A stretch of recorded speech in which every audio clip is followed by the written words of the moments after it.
Iya, jembatan Ya, penghubung di Buluminung ya. ya benar di Bulu. UMKM kita bisa naik kelas kan gitu Pak ya. Iya. Assalamualaikum warahmatullahi wabarakatuh. Kembali lagi di podcast Sampul Said. Hari ini kita datang ke tempatnya yang ngurusin investasi gitu ya. Dan hari ini kita langsung bareng dengan Kepala Dinas. Biasanya panggil Kanda ya. Biasanya panggil Kanda boleh. izin Ya. Pak Kadis, karena ini saya datengin semua dinas jadi yang lain dipanggil Kadis ya dipanggil Kadis juga lah. Nanti kalau di tongkrongan warung kopi baru mungkin panggil Kanda. Izin Pak Kadis, dinas yang namanya hampir sama password wifi ya rada-rada rumit disebut ya, itu Dinas Penanaman Modal dan Pelayanan Terpadu Satu Pintu. Nah, Pak Kadis, apa kabar? Alhamdulillah baik. Makasih Sampul Said sudah datang ke kami dalam rangka Redso mungkin melakukan podcast ya untuk di DPMPTSP Kabupaten Penajam Pasir Utara. Oke Pak Kadis, untuk pertama aktivitas sekarang Pak Kadis sibuk apa nih? Pak Kadis nih Pak Kadis nih. Kita ngomongin dinasnya dulu. Pak Kadis lagi sibuk apa nih? Untuk di luar dinas ya, Di luar dinas. ya luar dinas ya kadang ke kebun, ya saya banyak di kebun lah kalau hari libur. Investasi di kebun beliau. Jadi beliau tidak hanya menerapkan aktivitas bagaimana orang datang untuk berinvestasi di wilayah kita, tapi juga beraktivitas seperti manusia biasa. Kepala dinas ya tetap dengan gayanya sebagai masyarakat biasa itu. Pak Amrullah sih. Siapa sih nama lengkapnya Bang? Nama saya Amrullah. Alhamdulillah untuk saat ini Pak Bupati memberikan amanah menjabat sebagai Kepala Dinas Penanaman Modal Pelayanan Terpadu Satu Pintu. Ya sekitar kurang lebih 2 bulan lah saya sudah dipercayakan di sini selaku Kepala Dinas. Oke Pak Kadis. Selama 2 bulan ini kan termasuk kategori yang apa ya? Masuk kategori pagi sekali Pak Kadis ya. Pagi sekali. Kesan apa yang pertama Bapak rasakan di momentum bertugas di dinas ini? Yang pertama yang jelasnya ini kan dinas pelayanan ya. Tentunya kalau pelayanan banyak hal yang harus kita penuhi. Yang pertama mempermudah pelayanan terkait masalah perizinan untuk di Kabupaten Penajam Pasir Utara karena pelaku-pelaku usaha ini memang banyak mulai dari UMKM sampai pelaku-pelaku besar yang melakukan investasi di Kabupaten Penajam Pasir Utara. Kalau kita ngomongin tentang investasi, artinya tugas kita bukan hanya memberi izin kan Pak, tapi juga ikut mengawasi. Bagaimana dinas ini melakukan pengawasan terhadap yang telah kita investasi, orang yang telah berinvestasi terhadap, kan kita ngeluarin izin nih, ini keluar, terus kemudian bagaimana pola kita untuk kemudian memberi izin? Jadi di sini ada 2 ya untuk yang menjadi tugas pokok dan fungsi di DPMPTSP ya termasuk yang disampaikan tadi pengawasan. Yang kedua pemberian izin usaha baik usaha dan non usaha. Jadi di sini kita ini pengawasan dalam arti kata melakukan pengawasan baik secara langsung maupun itu kan ada di OSS terkait LKPN yang dilakukan oleh para pengusaha. Itu tergambar di situ laporan kegiatan penanaman modal dan kegiatan usahanya. Gini Pak, menurut Bapak nih, bagaimana perkembangan iklim investasi di kabupaten kita yang ditunjuk jadi ibu kota negara? Ada tidak perubahan dari tahun ke tahun berdasarkan data yang dimiliki oleh dinas ini? Sejak ditetapkannya Sepaku ya, bagian daripada wilayah Kabupaten Penajam Pasir Utara sebagai ibu kota negara atau IKN, memang ada peningkatan yang signifikan terkait masalah investasi yang ada di Kabupaten Penajam Pasir Utara. Contohnya target investasi di 2024 itu sekitar 2,5 triliun. Alhamdulillah 2024 itu mencapai 3,7 triliun. Jadi ada peningkatan kurang lebih 145% daripada investasi yang masuk di Kabupaten Penajam Pasir Utara dengan adanya ibu kota negara. Ini menunjukkan bahwa investasi ini bukan menganggap bahwa PPU ini adalah pinggiran, tapi bagian daripada kawasan strategi untuk melakukan investasi di Kabupaten Penajam Pasir Utara. Artinya tidak lagi bukan lagi bicara tentang ya daerah pinggiran lah. Tapi hari ini membuktikan bahwa dengan jumlah nilai investasi yang masuk di PPU dengan yang Pak Kadis sampaikan tadi bahwa potensi berinvestasi di kabupaten kita cukup menarik dan cukup dilirik oleh para investor gitu Pak ya. Iya, sebenarnya keuntungan kita itu termasuk itu adanya IKN. Artinya ada efek Pak ya? Sangat pengaruh. Sangat pengaruh. Tadi yang saya gambarkan tadi itu memang, tapi di 2025 memang ada penurunan terkait masalah pelaku investasi karena mungkin agak-agak melambat untuk kegiatan atau pembangunan di IKN, tapi ini potensi yang kita miliki di PPU tidak dianggap sebagai ibu kota negara, tapi Penajam Pasir Utara ini selaku gerbang Nusantara, ini potensi, apalagi kayak contohnya kawasan industri yang kita miliki ini kan konektivitas ke IKN, itu kan ada akses untuk ke sana, apalagi setelah terbangun nanti rencana pemerintah membangun jembatan dari Riko ke jembatan penghubung di Bulu Minung ya? Ya benar, di Bulu Minung. Jadi akses kita kemungkinan besar itu akan memperbesar potensi kita untuk menarik investor-investor untuk berinvestasi di kabupaten kita. Pak Kadis, nih saya bilang bicara tentang masalah ya kalau bicara investasi kan kita jenis investasi apa sih yang dilakukan kebanyakan di wilayah kita Pak? Di sini kita ada beberapa sektor, termasuk sektor industri, sektor pelabuhan, ada sektor pariwisata, itu termasuk itu. Tapi yang memang yang sudah ada kajiannya adalah sektor industri, di kawasan industri itu memang sudah ada kajiannya. Jadi sekarang ini pelaku usaha bukan istilahnya membaca peluang untuk membeli semacam mimpi, tapi memang ini betul-betul berinvestasi di Penajam ini kan gerbang Nusantara lah yang sekarang, yang dulu yang dianggap Serambi Nusantara. Ada 3 kabupaten kota memang yang memang diuntungkan dengan ada IKN, termasuk Balikpapan, termasuk Kukar, Penajam. Ya keuntungannya di Penajam kita ini karena kawasan kan masih luas. Artinya mungkin harga tanah masih relatif terjangkau lah di buat mungkin ya. Pelaku-pelaku usaha. Benar sekali. Pak Kadis, kalau bicara soal tentang perizinan usaha, apa saja yang kemudahan yang diberikan oleh PTSP untuk kemudian orang bisa berinvestasi di PPU? Kita contohnya untuk sistem perizinan, kita kan memakai OSS ya, dan memang ini aplikasi dari BKPM, dari Kementerian Investasi atau BKPM, ya memang sangat dimudahkan karena ini kan kita arahnya ke digitalisasi, artinya pelaku usaha ini tidak sangat mudah untuk membuat NIB seumpama. Jadi saya rasa kalau umpamanya dianggap bahwa ada kesulitan untuk berinvestasi karena perizinan, itu tidak ada alasan sebenarnya. Artinya stigma tentang bahwa ngurus izin itu sulit, ribet, itu udah nggak ada lagi Pak ya.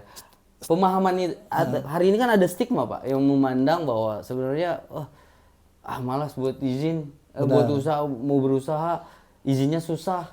Nah itu Pak. Stigma itu memang pernah ada, tapi ini kan ini merupakan suatu transformasi ke arah digitalisasi. Artinya image itu harus kita hilangkan bahwa memang dengan aplikasi yang kita pakai dengan sistem aplikasi OSS maupun ada satu juga aplikasi si pesan yang kita miliki di sini. Apa Pak? Si pesan? Si pesan. Itu aplikasi yang non usaha. Contohnya untuk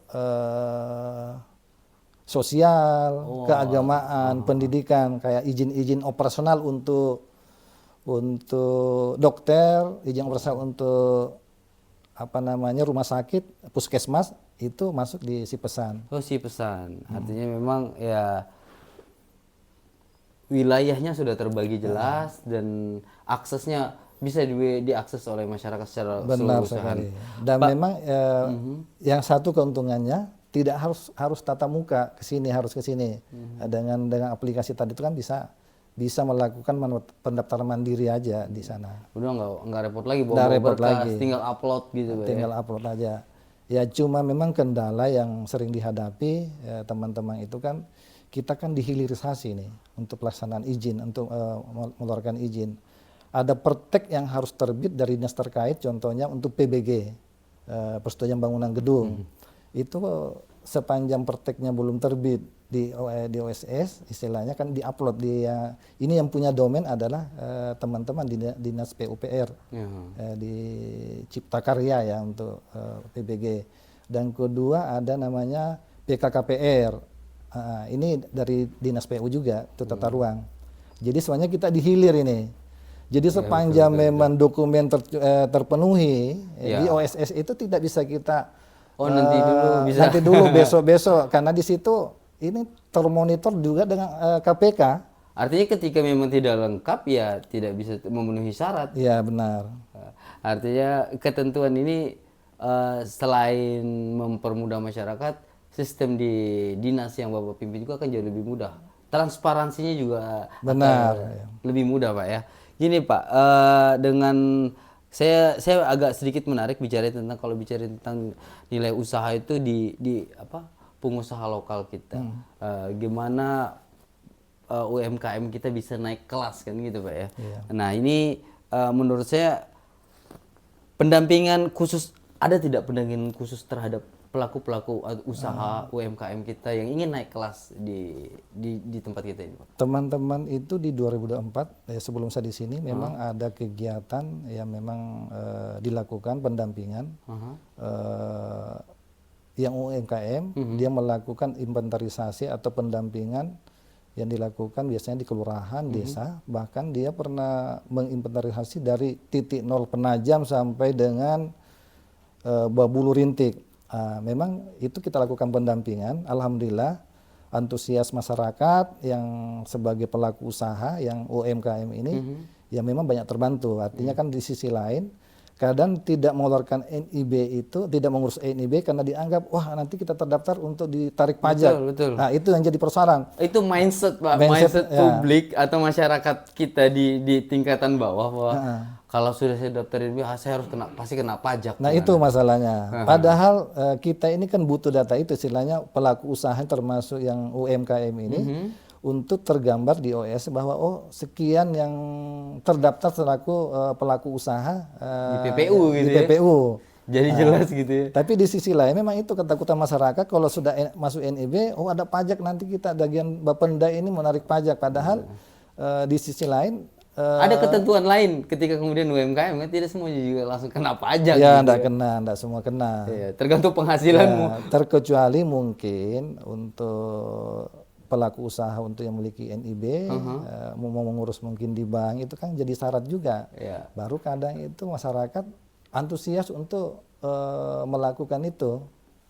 Ya salah satunya gini Pak, biasanya itu NIB ketika muncul kan ya mindsetnya seolah pajak, kemudian ada ketika dia termonitor pajak dengan penghasilan sedikit seolah mindsetnya dia punya kewajiban pajak yang harus disetorkan, walaupun sebenarnya ya wajib lapornya yang utama sebenarnya kan Pak ya. Betul. Begitu ya? Wajib lapornya sehingga masyarakat kita diketahui aktivitasnya dan potensi mana yang bisa dimaksimalkan oleh pemerintah daerah. Betul. Ya. Pak Kadis, nih apa tantangan besar dari dinas yang Bapak pimpin untuk menjaga iklim positif hari ini? Tantangan yang paling utama sebenarnya kan image di luar, yang stigmanya itu kan kesulitan untuk melakukan perizinan artinya. Tapi kita harus mengedukasi semua termasuk pelaku usaha dengan UMKM bahwa untuk saat ini tantangan itu tidak ada semuanya. Sepanjang pelaku usaha ini memenuhi persyaratan, contohnya yang saya maksud tadi itu penerbitan PBG. Sepanjang lengkap dari sana, ini kan yang jadi persoalan kadang itu kan PBG itu kan harus ada gambar untuk diupload masuk di ini. itu yang jasa gambarnya itu kadang itu yang jadi persoalan. Makanya kadang pelaku usaha sudah melakukan aktivitas di sana tapi belum melakukan perizinan untuk BBG. Karena itu merupakan perizinan dasar itu sebenarnya. Betul.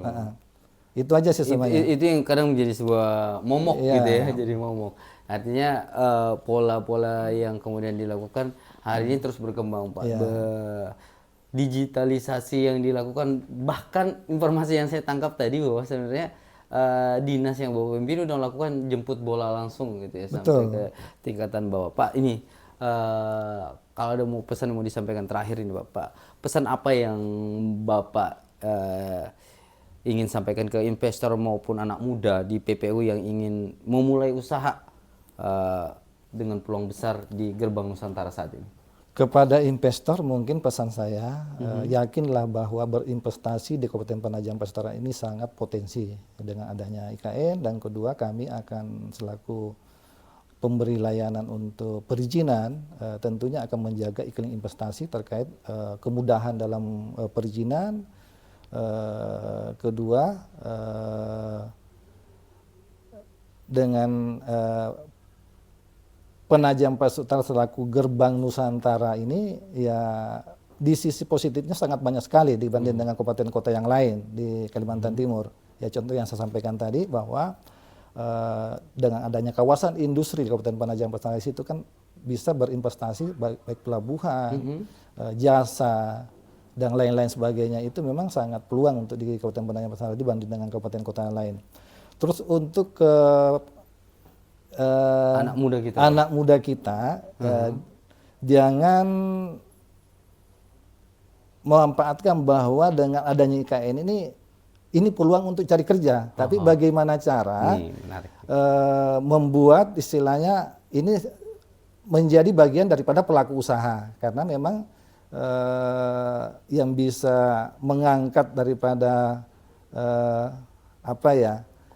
investor daripada Kabupaten Penajam Pasir itu adalah anak-anak muda kita untuk kedepannya. Gitu. Artinya peningkatan ekonomi kita itu bisa juga baik ketika masyarakat juga memahami betul bagaimana melakukan aktivitas ekonomi melalui aktivitas UMKM, khususnya di tingkatan anak muda gitu, Pak. Iya benar. Artinya efek dari investasi ini kan ada dua sebenarnya. Pertama peningkatan ekonomi, artinya efeknya ke semua lini. Yang kedua adalah ya mungkin tenaga kerja. Tapi jangan masuk terjebak dengan kondisi ini ya, menarik pesan Bapak itu. Wah, jangan terjebak dengan hadirnya IKN sibuk mau jadi pekerjanya. Tapi ambil potensi peluang apa yang kemudian bisa kita tarik jadi pengadaan pasir kah, batako kah atau apa gitu paling enggak jadi subkon lah kan artinya paku piciknya banyak pengadaan paku picik aja mungkin luar biasa. Nah hari ini butuh keberanian dan hari ini pemerintah hadir langsung untuk memfasilitasi masyarakat PPU khususnya yang punya niatan untuk berusaha dan memfasilitasi melalui proses izin yang sangat mudah, tinggal bagaimana hari ini masyarakat kita mau atau tidak. Saya pengen banyak ngobrol Pak sebenarnya, bicarain tentang karena waktu juga saya ada durasi. Jadi saya berharap pasca dari ini akan ada diskusi lanjutan atau ada komunikasi lanjutan, karena kalau bicarain tentang investasi ini sebenarnya ya banyak hal yang mesti dikulik atau dibahas. Terlebih lagi karena Dinas PTSP ini bukan cuma dia aja ini, butuh elemen-elemen lain untuk kemudian bagaimana para pelaku investor itu bisa hadir di kabupaten. Kalau cuma kita yang sosialisasiin, tapi bagaimana fasilitasnya tidak terpenuhi, orang tidak berani. Contoh tadi jembatan, Pak ya. Kalau jembatan itu jadi kan banyak faktor, termasuk infrastruktur. Iya, infrastrukturnya itu. Jadi butuh peran kita semua untuk bisa ambil andil bagaimana pelaku usaha itu bisa berkembang di daerah kita, baik itu pelaku usaha di tingkatan bawah atau UMKM ataupun pelaku-pelaku usaha besar yang ingin berinvestasi di Kabupaten PPU. Betul. Karena gini juga dengan kondisi fiskal yang saat ini memang sangat-sangat memprihatinkan kan. Kena El Nino juga, Pak. Iya, Kena jadi El Nino. harapan kita memang dari pelaku usaha ini atau investor-investor yang menanamkan sahamnya di sini, ya, itu yang jadi peluang untuk gimana PPU ini bisa mengimbangi pembangunan yang ada di ibu kota Nusantara. Betul. Jadi peningkatan ekonomi ini bisa terjaga dengan kondisi hari ini, dengan kondisi apa ya, badai defisit, badai defisit, badai anggaran, kekurangan anggaran yang hari ini, kurang transfer yang masuk ke kita juga. Kalau pelaku usahanya juga maksimal, kondisi ekonomi kita akan tetap stabil. Kita di sini di PTSP sisi positif terkait masalah retribusi kan tadi PBG itu tadi. Betul. Kalau meningkatkan PAD, di sisi lain ya memang ya lainnya gratis semuanya. Nggak ada. Yang lainnya gratis. Nah, tapi kalau kita maksimalkan yang PBG ini banyak berinvestasi, teman-teman di PU menghitung nilai yang harus dibayarkan untuk PBG-nya, ya lumayan besar itu untuk nutupin kekurangan kita sebenarnya. Oke, Pak Kadis, terima kasih banyak sudah meluangkan waktunya dan mau berdiskusi. Saya berharap ada momen-momen penting lagi. Insya Allah dengan range waktu saya akan saya berharap nanti bisa datang ke studio gitu, Pak, langsung. Baik. Ya, bisa datang ke studio dan bisa diskusi langsung. Karena pasca dari ini kan banyak pertanyaan, apalagi nanti akan kita share juga di teman-teman pelaku usaha, baik itu di HIPMI atau di Kadin, di Kaltim, untuk bisa punya minat untuk kemudian masuk di PPU. Pak, terima kasih banyak. Terima kasih. Saya bareng dengan saya Hasan bareng dengan Pak Kadis. Penanaman modal, pelayanan terpadu satu pintu. Terima kasih, undur diri. Billahi taufiq wal hidayah. Wassalamualaikum warahmatullahi wabarakatuh. Waalaikumsalam warahmatullahi wabarakatuh. Terima kasih. Siap.